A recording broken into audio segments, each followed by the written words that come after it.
Digital ഇടപാടുകൾക്കായി ഭൂരിഭാഗം ഇന്ത്യക്കാരും ആശ്രയിക്കുന്ന ഗൂഗിൾ പേ അടുത്തിടെ അവതരിപ്പിച്ച പോക്കറ്റ് മണി എന്ന ഫീച്ചറിനെ കുറിച്ച് സോഷ്യൽ മീഡിയയിൽ വലിയ രീതിയിലുള്ള ആശങ്കകൾ പടരുകയാണ്. ആപ്പിന്റെ ഡാഷ്ബോർഡിൽ പുതുതായി വന്ന ഈ ഐക്കണിൽ തൊട്ടാൽ ബാങ്ക് അക്കൗണ്ടിൽ നിന്ന് തനിയെ പണം നഷ്ടപ്പെടുമെന്നും ഹാക്കർമാർ അക്കൗണ്ട് കൈക്കലാക്കുമെന്നാണ് എക്സ്, വാട്സപ്പ് തുടങ്ങിയിടങ്ങളിൽ പ്രചരിക്കുന്ന സന്ദേശങ്ങൾ. എന്നാൽ ഈ പ്രചരണങ്ങളിൽ എത്രത്തോളം സത്യമുണ്ടെന്ന് പരിശോധിക്കാം. ഗൂഗിൾ പേയുടെ UPI സർക്കിൾ എന്ന സംവിധാനത്തിന് കീഴിലാണ് പോക്കറ്റ് മണി ഫീച്ചർ വരുന്നത്.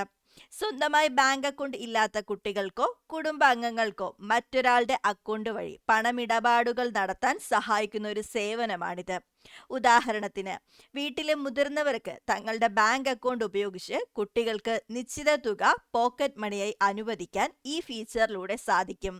നാഷണൽ പേയ്മെന്റ് കോർപ്പറേഷൻ ഓഫ് ഇന്ത്യയുടെ മാർഗനിർദ്ദേശങ്ങൾ അനുസരിച്ചാണ് ഇത് പ്രവർത്തിക്കുന്നത്. സത്യാവസ്ഥ എന്ത്? പണം തനിയെ നഷ്ടപ്പെടുമോ? പോക്കറ്റ് മണി ഐക്കണിൽ ക്ലിക്ക് ചെയ്താൽ ഉടൻ പണം നഷ്ടപ്പെടുമെന്ന പ്രചരണം പൂർണ്ണമായും തെറ്റാണ്. സുരക്ഷിതമായ ഇടപാടുകൾ ഉറപ്പാക്കാൻ ഗൂഗിൾ പേ ഇതിൽ ഒന്നിലധികം സുരക്ഷാ ഘട്ടങ്ങൾ ഒരുക്കിയിട്ടുണ്ട്. ഇതിന്റെ പ്രവർത്തനം താഴെ പറയുന്ന രീതിയിലാണ്. പ്രാഥമിക ഉപഭോക്താവ് പ്രൈമറി യൂസർ ഒരു സെക്കൻഡറി ഉപഭോക്താവിനെ സെക്കൻഡറി യൂസറിനെ ചേർക്കുമ്പോൾ അവരുടെ പേര്, ഫോൺ നമ്പർ, ഗവൺമെന്റ് ID തുടങ്ങിയ വിവരങ്ങൾ നൽകണം. മറ്റൊരാളെ ചേർക്കുന്നതിനോ തുക അനുവദിക്കുന്നതിനോ പ്രൈമറി ഉപഭോക്താവ് സ്വന്തം രഹസ്യ പിൻ നമ്പർ നൽകിയാൽ മാത്രമേ ഈ ഫീച്ചർ ആക്റ്റീവ് ആവൂ. സെക്കൻഡറി ഉപഭോക്താവിന് മാസം പരമാവധി 15,000 രൂപ വരെ ചിലവഴിക്കാൻ പരിധി നിശ്ചയിക്കാം. ഓരോ തവണ സെക്കൻഡറി ഉപഭോക്താവ് പണം നൽകുമ്പോഴും പ്രൈമറി ഉപഭോക്താവിന് നോട്ടിഫിക്കേഷൻ വരികയും അനുമതി നൽകുകയും ചെയ്യുന്ന രീതിയിലും ഇത് ക്രമീകരിക്കാം. നിലവിൽ ഈ ഫീച്ചർ വഴി ആർക്കെങ്കിലും പണം നഷ്ടപ്പെട്ടതായി ഔദ്യോഗിക റിപ്പോർട്ടുകളില്ല.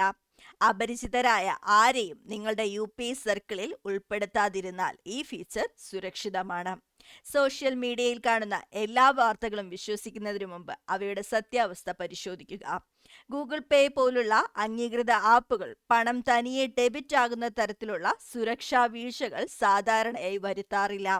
ചുരുക്കത്തിൽ, ഉപഭോക്താക്കളുടെ സൗകര്യാർത്ഥം കൊണ്ടുവന്ന ഈ ഫീച്ചർ ഒരു തട്ടിപ്പല്ല, മറിച്ച് നിയന്ത്രിതമായ രീതിയിലുള്ള ഒരു ഡിജിറ്റൽ സേവനമാണ്.